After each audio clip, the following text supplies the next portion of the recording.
Belief is a critical part of growth and the ability to grow. Two important factors in belief are self-image and our self-esteem. Self-image has to do with my belief in myself, and self-esteem has to do with my self-worth, what I think I'm worth. One of the things that I like to challenge people with is how much they value themselves, and many of us don't value ourselves very well at all. But then if we would break things down and ask the question, how much would you take? Would you take $1 million and give up your eyesight? Would you give up your eyes for $1 million? Most people would say, no, I don't think I'd make that trade. So you're now worth $1 million. How about an arm? Would you give up an arm for another $1 million? Probably not. Now you're worth $2 million. You've got some legs, some ears. We're up to several million in value right now, and we tend not to think that of ourselves, but we do have that belief. We need that belief because we are worth a lot, and if we break it down and think about it, we do believe we're worth a lot also when we start taking body parts out of it. One of the things that you have to guard against all the time is that belief and people attacking your belief. There are going to be people all the time as you're dreaming and thinking and wanting to move forward saying, well, you couldn't do that, you couldn't do that, you couldn't do that. One of my favorite stories is of Jim Abbott, baseball player. Was born minus half of one arm, and he decided he was going to be an athlete. Now most people would say, no, Jim, you need to think other directions, you're not going to be an athlete. But when Jim Abbott was young, he didn't think that way, and obviously his parents didn't lead him that way. He decided he was going to be an athlete.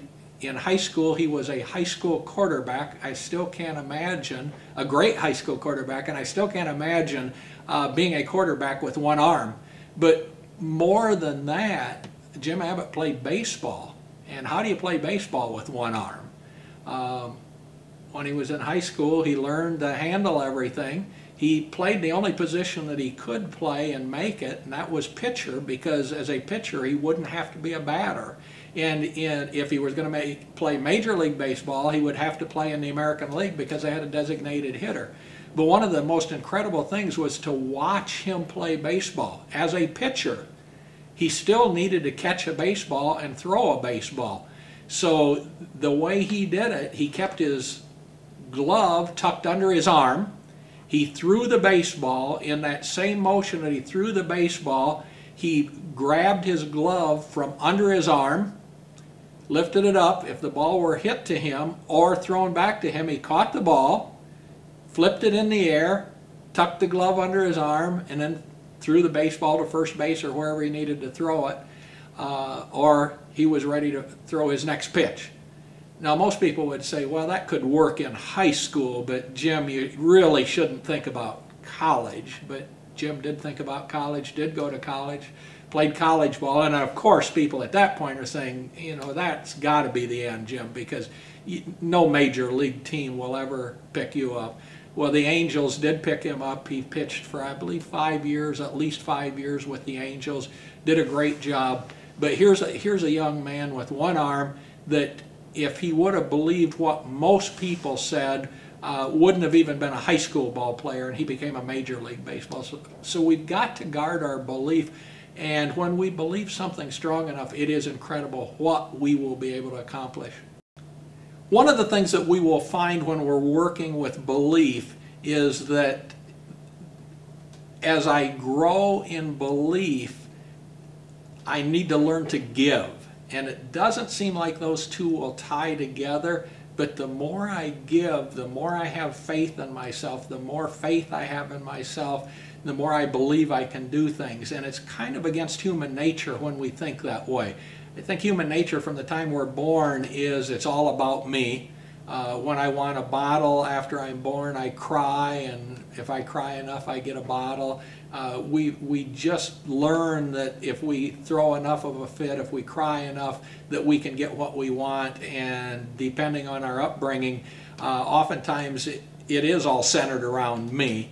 And I go through life searching for what it seems like something's missing. I keep thinking there's something missing, and the missing ingredient is the giving. And when I give, when I have the ability to give, my belief will grow. The two go hand in hand. And as I learn to give, I will find out that I'm fulfilling my inner self.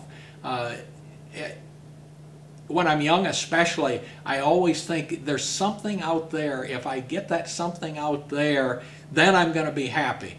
And I keep working for that something out there, and I keep looking for that something out there. And that something out there to be given to me is never fulfilling. And hopefully someday we realize that it isn't in receiving that I receive this belief, it's in giving that I gain faith in myself, and I gain faith in my purpose.